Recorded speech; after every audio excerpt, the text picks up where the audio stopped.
మహాభారతం వచ్చేది, అలాగే కన్నప్ప, అలాగే రామారావు గారు తీసిన ఎన్నో సినిమాలు నాకు మన హిస్టరీ గురించి, మన చరిత్ర గురించి, మన దేవుళ్ళ గురించి తెలిసేది సినిమాల ద్వారా తెలిసింది నాకు.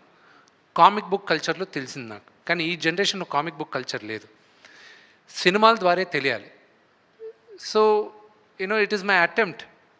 రాసేటప్పుడు కూడా 25 సంవత్సరాలు కింద పడిన వాళ్ళకి సినిమా చూడడానికి వెళ్ళినప్పుడు వాళ్ళకి ఎలాగ నచ్చుతుంది అనే ఉద్దేశంతోనే కథ చేసాం.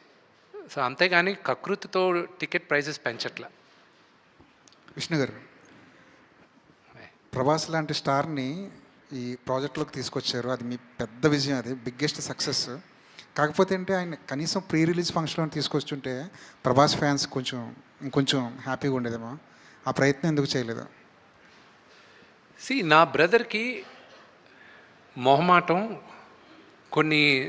కొన్ని అతను కంఫర్టబుల్గా ఉంటాడు, కొన్ని అతను అన్కంఫర్టబుల్గా ఉంటాడు. ఈ సినిమా ప్రభాస్ చేసింది ఐఎమ్ గ్రేట్ఫుల్, రుణపడి ఉన్నాను అతనికి. ఎన్నోసార్లు చెప్పాను, ఇప్పుడు కూడా మాట్లాడుతూనే వచ్చా.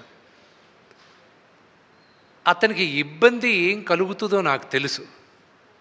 So I never asked him. నాకు తెలుసు వాట్ ఈస్ హిస్ మెంటాలిటీ అని. నేను అడగట్లేదు, నేను గుర్తుపెట్టుకో అని చెప్పాను. నేను ఒక్క దగ్గర మాత్రం అతను వీడియో బయట పంపిస్తానని ఆయన చెప్పినప్పటికీను ఆయనకి కొంచెం లాస్ట్ మినిట్లో ఆయనకు కొంచెం వేరే కారణాల వల్ల మేము వీడియో బయట తీసుకోలే. That was because he wasn't feeling too good also. ఈ షూటింగ్ కూడా అప్పుడు ఆ రోజు క్యాన్సిల్ అయింది. సో అదే కానీ why do you want to ఇబ్బంది అనుకునే దగ్గర why do even want to attempt అనే దాంతో ఇది చేయలే. That's the reason. నిన్న ఒక ప్రెస్ నోట్ రిలీజ్ చేశారు. అది సినిమా రిలీజ్కి ముందు ఒక ప్రొడ్యూసర్ దగ్గర నుంచో ఒక హీరో దగ్గర నుంచో అలాంటి ప్రెస్ నోట్ రావడం ఇదే ఫస్ట్ టైం. అది ట్రోలర్స్కి మాత్రమే సంబంధించిందా, లేదంటే రివ్యూలు చెప్పే వాళ్ళకి కూడా అది ఒక వార్నింగ్లో అనుకోవాలా? I'm not in a space, warning ఇచ్చే స్పేస్లో నేను లేను. నా సినిమా ప్రతి ఒక్కరూ చూడాలి, 100కి 100 మందికి నచ్చుతుందని ఆశిస్తున్నాను. కానీ నచ్చుతుందా అనేది question mark. But I'm sure majority of దెమ్కి నచ్చుతుంది. ఆ నోటీస్ ఇవ్వడం ఎందుకంటే టు ప్రొటెక్ట్ క్రియేటివ్ ఇంటిగ్రిటీ. ఇప్పుడు మీరందరూ సీజన్ జర్నలిస్ట్, మీకు తెలుసు మీరు సినిమాని ఎలా సినిమాగా చూడాలి, ప్రొటెక్ట్ చేయాలని. ఒక చిన్న ఉదాహరణ చెప్తాను. నిన్న ఇది ఫస్ట్ టైం నేను ఈ సినిమా ఇలాగా అన్ని భాషల్లోనూ రిలీజ్ చేయడం, అందరి దగ్గరికి వెళ్ళి చూడడం. ఒక్కొక్క రాష్ట్రంలో ఒక్కొక్క రూల్స్ ఉన్నాయి. ఫర్ ఎగ్జాంపుల్ తమిళనాడులో ఓన్లీ మీడియా వాళ్ళందరూ వాళ్ళొక స్లాట్లు ఉన్నాయి, రోజుకి 2 సార్లే, ఈ స్లాట్ దాటి లేదు, ముందే బుక్ చేసుకోవాలి, అప్పుడే మీడియా వాళ్ళు వస్తారు, లేకపోతే రారు. They have the rules, we have to respect. ఆ ఊరికి తగ్గట్టు చేయాలి.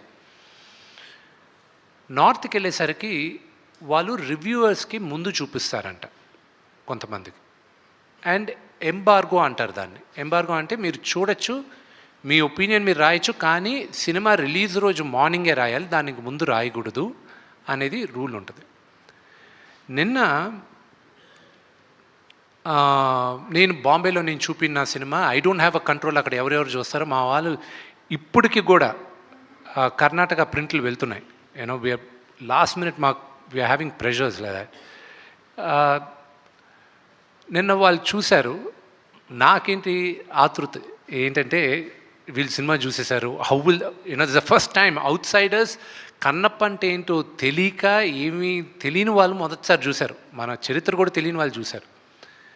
3 చూశారు, 2 ఫస్ట్ బయటకు వచ్చారు. ప్రసాద్ ల్యాబ్లో నేను కూర్చొని ఉన్నా. నేను లేసి వెళ్ళాను, వాళ్ళని ఎప్పుడు కలవలా, వచ్చారు కదా అని లేసి వెళ్ళాను ఇంట్రడ్యూస్ చేసుకోవడానికి.